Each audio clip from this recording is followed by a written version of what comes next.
Hello, it's Gary again, and it's the 12th, it's Sunday, and remember the templates that we had on the side of the car? Well, I'm transferring them to aluminum, and I made my initial cut with an electric cutter just to get it reasonably close. And now I do everything by hand because I don't want to make any mistakes, and I've been known to make mistakes, and it's real easy to screw up a big panel like this. So I'm going by hand, and then it'll be all hand filed. Then I'll work it in the machine, the rolling machine, the Edwards machine, to smooth it out, give it a little contour.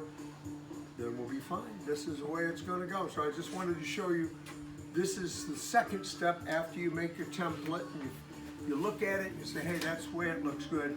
And now I'm going to reproduce it in metal, and then when I finish it, it'll be painted and everything.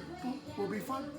So anyhow, we'll see you in Carmel on the 13th, 14th, and 15th. There's a ton of people there, and there's going to be, and the reason is that they've opened up 24 restaurants, and they've gotten liquor licenses so they can serve beer and wine and everything outside at these tables. So the place is absolutely going crazy. So don't let anybody tell you there won't be any cars there. I'll guarantee you, you'll see our Bestioni there on this Ocean Avenue, and we're going to be having fun. So anyway, just wanted to fill you in on a little quickie, and we'll see you soon.